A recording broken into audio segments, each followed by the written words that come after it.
if your agency hasn't mastered the chatting department yet, you're not running a business, you're running a charity. So let me quickly explain to you why.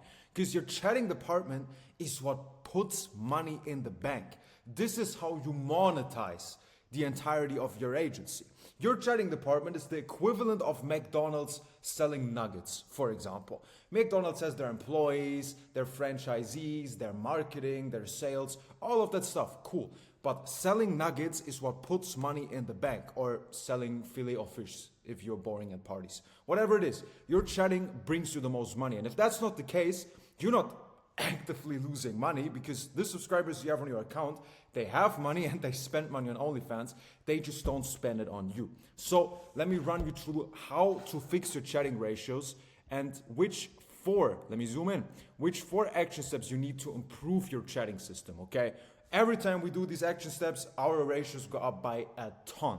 So let me run you through everything. Yes, I still have hair. Yes, I'm a bit sunburned. This is why I put the whole thing in red. Deal with it. First up, you have to take care of fantasy, because fantasy sells. Let me quickly run you through why that is. I'll put up a little diagram why subscribers buy content.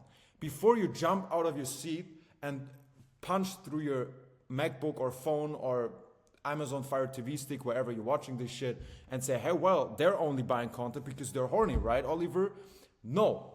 Even though I'm sunburned, I will explain to you why. Since maybe 25% of the reason they buy content is the sexuality, right? That's the most conscious thing why they buy. The most conscious decision comes from the sexuality, of course. It has to be there. The same reason when you go to McDonald's, you buy nuggets because you're hungry, right? Of course, if you weren't, this is the foundation. Once there's horny or sexual, they want sexuality, they go on the F. Same way, if you're not hungry, you're not going to McDonald's. If you're not horny, you're not going on OnlyFans, right? That's the foundation. But that's not actually why you go to McDonald's. That's not why they're on the OnlyFans. If I'm hungry, I could also go to a fucking steak restaurant. I could cook myself some noodles. I could just starve. The reason I'm going into McDonald's specifically goes deeper. The same reason why when they're horny, they could also just jerk off. They could also just touch grass, do anything else, record YouTube videos for a very shady audience. That's my cope, right? But the reason they're actually buying it is 15%, maybe they want the emotions, right? They want the happiness. They want to essentially talk to a female. That's part of it. Curiosity also. Most of them, they see a chick on Instagram, they just follow through. Okay, like I wonder how she looks naked. I wonder how she looks when she's getting fucked. All of that stuff, that's curiosity. But most importantly, almost 50% of the reason they buy, and trust me, we've tested this, we've asked this, we've basically reverse engineered everything. It's the entertainment. It's as easy as that. Everyone has ADHD, okay? Everyone has ADHD. If they just wanted, for example, the sexuality, they would watch porn probably. If they wanted sexuality and emotion, they would probably talk to women. But the reason they're on OnlyFans specifically is the entertainment aspect of the entire thing. And you can take a look at all the porn trends on the various sites that I can't mention on YouTube without getting a strike. But you'll see the top 20 performing categories are about fantasy. The stepbrother, okay? The stepdad, getting caught, public stuff. It's all the fantasy, okay? It's not the sexuality. That's the foundation. So what does it tell us about our chatting system? I can tell you the context matters more than the individuals. And I will give you an example, right? He doesn't really care if your creator wears laundry or not, or which outfit she wears. The visuals are, like I said, the foundation, right? They need to be there anyway. But what makes them buy is the context. Now, there's a bunch of different examples for this, and I will run you through one. Now, we have scenario A and scenario B. Scenario A is just your creator is, let's say, a MILF, okay? She's standing there in laundry doing whatever, okay? Scenario B is a MILF, but it's your friend's mom, right? Like you're visiting your buddy, but he's not home yet, and the mother is like kind of like under fucked, and she's opening the door in laundry, thinking it was her husband, you know? It's kind of like the Stifler type situation for my well-educated fans out there. So most people have had scenario B in their heads for years. They might not had it experienced themselves. Okay, they might not really been in that situation, but they have thought about it. They've seen movies about it, so it's still relatable. Scenario B is still relatable, and it's still a fantasy that a lot of the people on OnlyFans probably have. So you have the same creator and the same setup. The only thing you really changed is what she says in the videos, kinda, and the hotkeys behind it. So just by implementing this fantasy, you go from like a random MILF and lingerie to fucking American Pie, forbidden, oh my god, I hope we don't get caught, fucking fantasy, he buys the whole script type thing.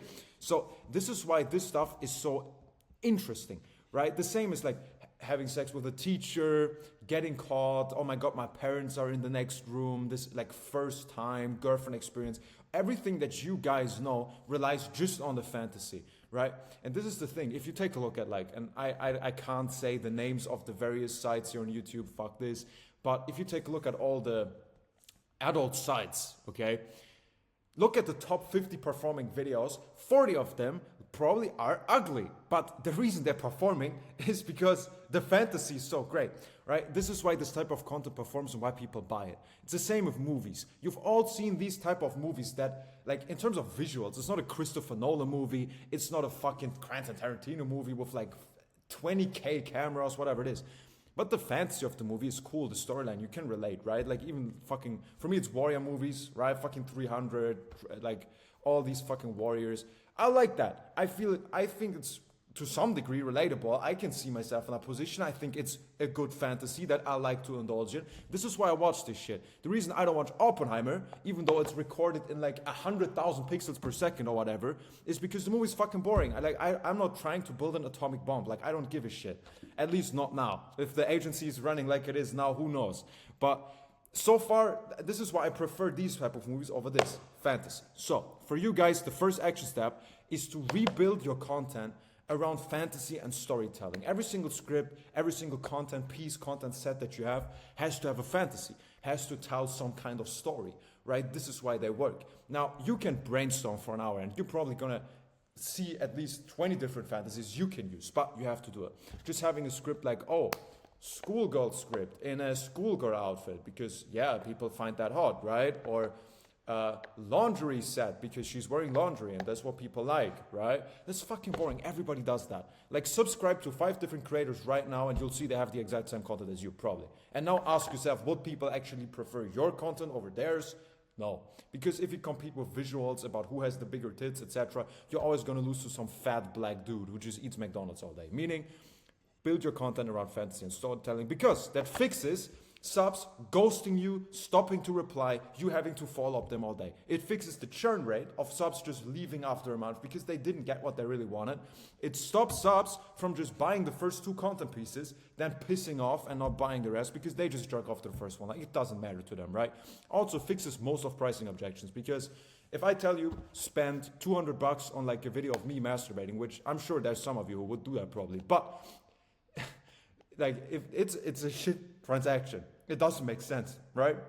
$200, they can go on porno for free. It doesn't make sense. But, oh, spend $200 for a video of me jerking off, but my parents are next door and they could walk in and I get caught and it's this big drama. Pull up the card, buy. Easy as that. This is the first step. Next up, we have to fix your congruence. This is the second action step, because you have to understand that the marketing and chatting department shouldn't be seen separately, all right? Your marketing and your chatting, essentially, they interlink, okay? Because I can tell you a shit ton of examples that we have. Your subscriber goes on the F based on their marketing expectations, meaning your subscriber wears a lot of leggings and leather jackets with a big cleavage, with big tits on Instagram. It seems like that's what he's into if you subscribe because of that. If your OnlyFans profile is just lingerie content that focuses on her lower part of the body, to put it in safe for work terms, of course he's going to be pissed off, and of course he doesn't want to see more, right? He's subscribed for leather jacket, leggings, big tits, but he doesn't want to go there for ass. It doesn't make sense. So your marketing and your chatting have to be congruent. You have to understand the subscriber expectations. Now, you have to ask yourself, take a look at your Instagram and then at your profile on the back end, right? The OF profile. Which outfits and settings does he see in the market? Is she maybe mostly wearing, like I said, leather jackets and leggings, and the focus is like on this part of the body? Is it the same on the F? If not, you have a problem. Is she humorous there? If she's always doing like silly, funny jokes, right, on the front end, in the Instagram reels, in the Twitter, whatever, And in the OF, she's just like, yeah, see me, I'm so horny.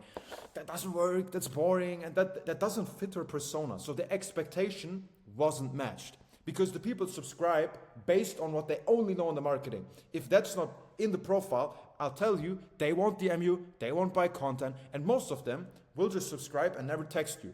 And I assume there's many of you who've had this exact case plenty of times. So this is the reason why. Next up, ask yourself, what's her USP, her unique selling point in the front end? If it's her cute smile, how many feed posts do you have where she's actually smiling cute? Is your profile picture her smiling? Is your banner, is she smiling in the banner? Do you have PPV sets where she is smiling? Because if not, you have a problem. If her unique selling point is certain body parts, do you focus on her USPs also in the back end, in the right setting? If not, then you know why your subscribers don't buy content. Next up, you have to reflect all of what I've just said in the back end, of course, because I can tell you the common reasons why your subs don't buy is A, your IG content is more attractive than your OF page. We've had this with one of our influencers as well. Her IG was fucking crazy because she was like a model for Playboy, whatever.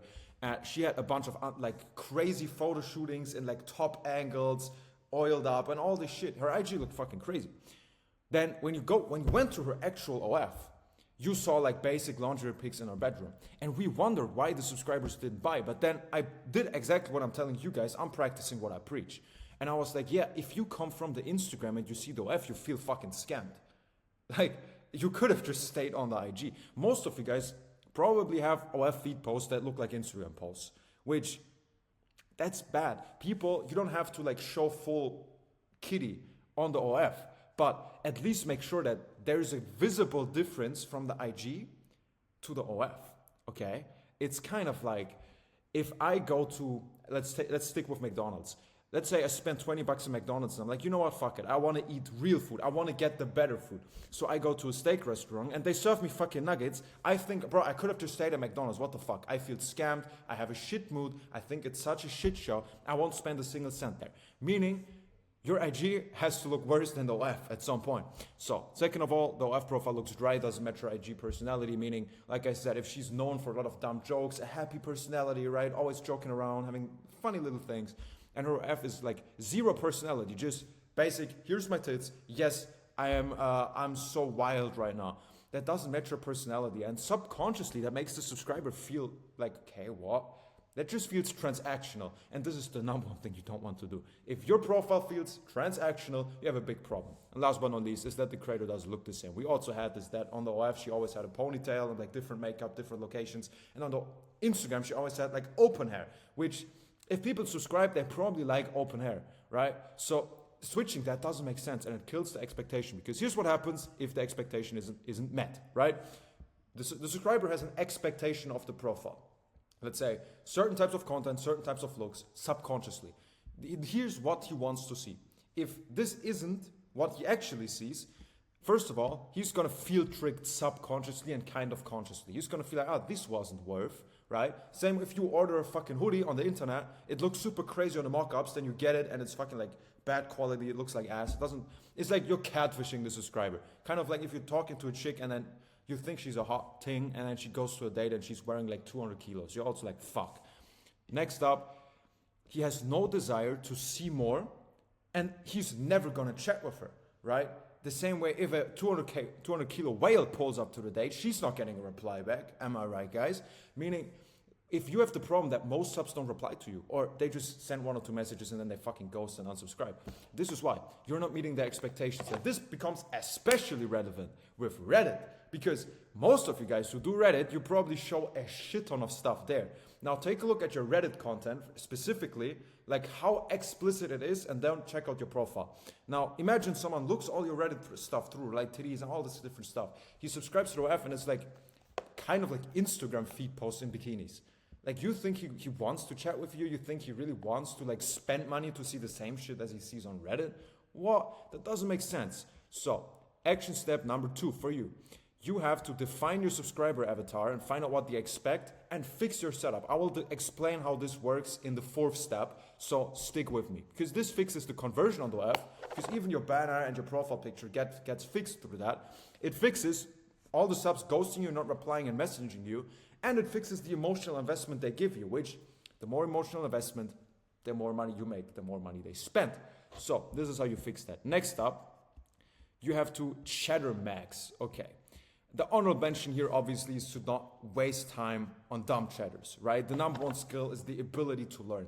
If your chatters are not able to follow instructions, if you told them something 2 times and they're not following it, they're fucking retarded, and you should get a whole new team from the get-go, right? Don't waste time on these idiots. Because here's a couple of things that you need to implement in your mindset with your team overall, but especially with your chatters. First up, basics are non-negotiable. I feel like too many agencies that I speak to, they're like, yeah, we need to fix the reply time of the chatters. No. A good reply time is the baseline.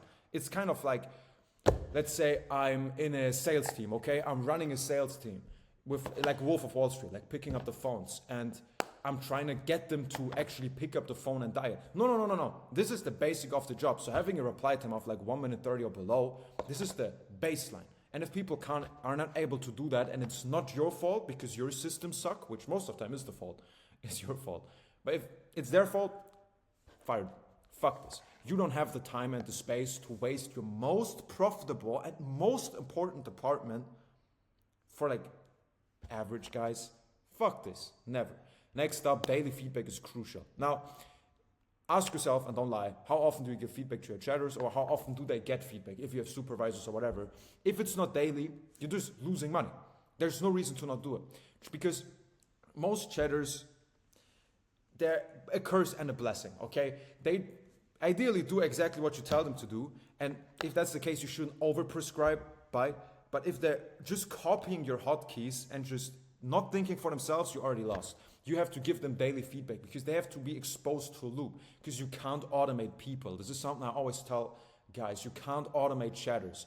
Now, you can basically automate their ability to learn. This is what you can do by daily feedback, by giving them this loop. But you have to give them daily feedback. Next up, you have to do rechecks. This is some mentoring stuff, but I can just tell you, create yourself a second OF account and then text with your own creators. And then write down all the shit that completely sucks. For example, if you have to wait 3 minutes for a reply, don't be on your phone. Don't listen to music. Just wait. Because you're going to realize that a 3-minute reply time is so absolutely horrifying to every subscriber that you need to fix this stuff. This is why people don't buy, for example. Then write down all the stuff. Tell your team, hey, I've chatted with this model with my second account. Here's what you guys fucked up with. I'm going to be doing this in the future again. Because A, you can give them feedback firsthand. You understand your own mistakes way better, because most of you have never been on the other side. And second of all, your chatters are now paranoid, right? Do this like every couple of weeks, because now every subscriber they chat to, oh shit, there might be boss. Oh shit, I have to do a good job. This is why you do that, right? So make sure to do these rechecks. Because I can tell you, and this is something that every business coach, whatever, ever says, but it's so true. Your business's number one bottleneck, right? You're the main bottleneck, but your employees are the second. Before your systems and your creators, your chatters specifically are your second most bottleneck. And if you don't fix that, you're always going to stagnate and forget scaling to 100K in agency revenue when your chatters are mediocre. You have to see it as your responsibility that they become better. The overall OFM coping of, I have bad chatters, I have lazy models, I get shadow banned. It's everyone's fault, but not yours. Don't do that. Your chatters are shit. Good, that's your fault. You hired them, you trained them. Why are they shit? It's your fault. Your creators are lazy. Okay, it's your fucking fault. You onboarded them and you didn't motivate them. It's your fucking fault. Your shadow banned, that's your fucking fault for not watching my videos, by the way. Check out the profile. But essentially, you have to come into the mindset of seeing this as a customer support role, right? Your chatters, they need to be able to solve problems with empathy, individually. I still can't pronounce that word. And they must create a win-win situation, and that just generates money, okay? If they just follow a script and they don't know anything else, you will never scale to that certain level, and you will always lose money.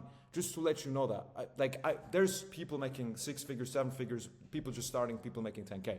But I can tell you probably could, this is a big statement, you probably could make twice the money that you make right now, just by fixing your chatting. I'm that convinced, because I'm talking to most of you at some point. And every time people double that chatting ratio, triple that chatting ratio, you're losing twice the money. I hope that hurts. I hope that stinks. So let's get to the action step number 3.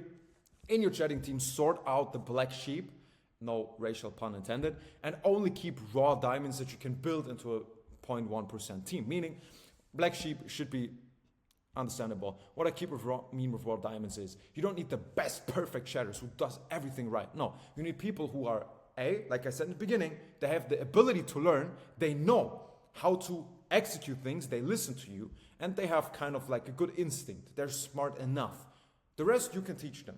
They don't have to be a chatter before. This is also a thing. If you search for people who've chatted before your NGMI, you search for people that have done different jobs, customer support guys, whatever.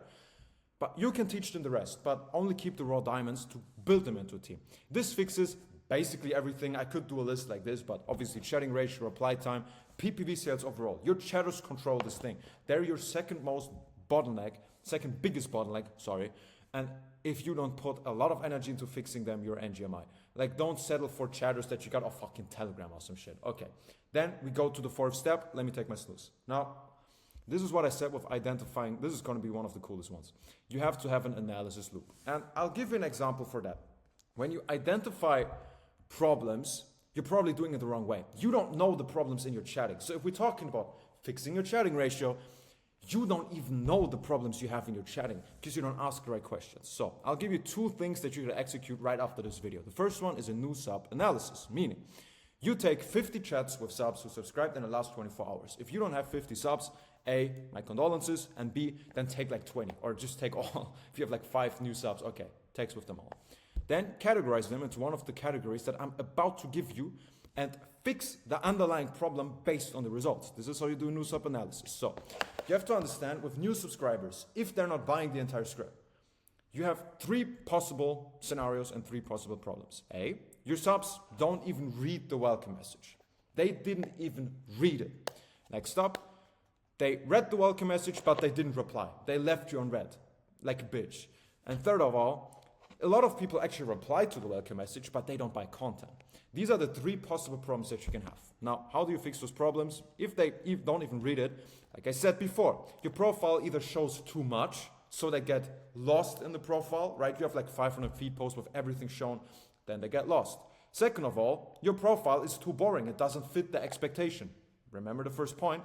Or it can be inactive, or you don't have enough CTAs. People don't know you have a DM function. Also possible. I can tell you that. Most people don't know they can text with you because us agency owners, we only talk about chatting and chatters, yada, yada. In the subscribers' view, they don't know she can chat, right? They get rejected 500 times. Why would she be any different, right? Next up, if they read but don't reply, you have to adjust your welcome message, right? That's another issue. And if they reply but don't buy, is the script bad? At one point did they drop out? Maybe the pricing is too high. Now you understand the real problems. Just saying, oh yeah, like my chatters don't sell. Not really the problem, bro. Also, another example for an analysis like this is a sentiment analysis. And let me tell you guys, this is probably, in my opinion, is the coolest part. Some of you may think, analysis and all that stuff. Listen. I know we all got into this business for like quick money and like it's cool, right? Maybe not all. Like, I think most people just had this shiny object syndrome. You're just hustling in front of your MacBook. If you are not able to do these type of things and understand that these theoretical actions, analysis, looking at the numbers, taking action steps, looking at KPIs, if you don't understand the amount of money that this stuff actually brings in, you're not a businessman. I can tell you that. I had to learn that myself. I was always a very practical guy. I like to just, okay, let's do this in the marketing. Let's implement this. But it doesn't make sense if you don't know what you're implementing or why. So you have to do this. And this is why it's the last part, because this brings you the most money. So sentiment analysis. You should do it like either when you're making a shit ton of subs or like once per month, ideally.